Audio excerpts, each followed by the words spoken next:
मावळच्या धामणे गावात नैसर्गिक शेती अभियानाच्या अंतर्गत शेतकऱ्यांसाठी प्रशिक्षणाचं आयोजन करण्यात आलंय। नैसर्गिक शेतीची संकल्पना, माती परीक्षणाचं महत्त्व, रब्बी हंगामातील पीक नियोजन, खतं आणि जैविक फवारणीबाबत मार्गदर्शन केलं। तर यावेळी नैसर्गिक शेतीचं महत्त्व पटवून देताना प्रत्यक्ष शेतीचे धडे देण्यात आले। धामणे गावातील शेतकऱ्यांनी या कृषी कार्यक्रमाला चांगला प्रतिसाद दिला।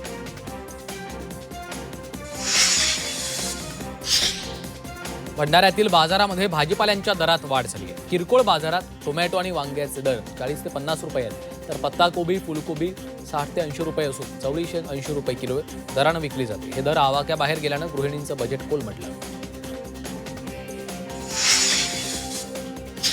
लातूरच्या कोराळी गावात एका शेतकऱ्यानं 40 दिवसात कोथिंबीर लागवडीमधून उल्लेखनीय यश मिळवलं। 1.5 एकर क्षेत्रावर कोथिंबीरीची लागवड करून त्यांनी तब्बल 1 लाख रुपयांची कोथिंबीरची विक्री केली।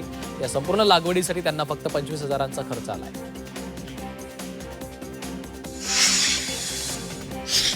लातूरच्या कोराळी गावात एका शेतकऱ्यानं 40 दिवसामध्ये कोथिंबीर लागवडीमधून उल्लेखनीय यश मिळवलं। 1.5 एकर क्षेत्रावर कोथिंबीरीची लागवड करून त्यांनी तब्बल 1 लाख रुपयांची कोथिंबीरची विक्री केली। या संपूर्ण लागवडीसाठी त्यांना फक्त 25,000चा खर्च आहे। वाशिम जिल्ह्यात हळदीच्या दरात वाढ झाली आहे। रिसोड कृषी उत्पन्न बाजार समितीमध्ये हळदीला 15,280 रुपये प्रति क्विंटल असा दर मिळतोय। त्यामुळे हळद उत्पादक शेतकऱ्यांना मोठा दिलासा मिळालेला आहे। चांगला दर मिळत असल्यामुळे शेतकऱ्यांनी विक्रीसाठी हळद बाजार समितीमध्ये आणायला सुरुवात केली आहे।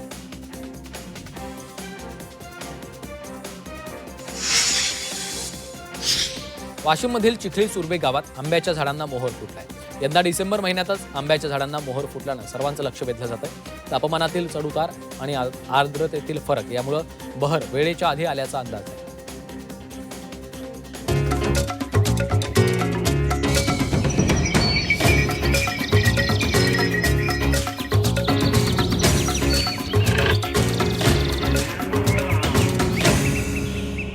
पीक पाणी पॉवर्ड बाय ऊस पिकाच्या भरघोस वाढीसाठी नेचर केअर फर्टिलायझर्सचे खत ग्रीन हार्वेस्ट।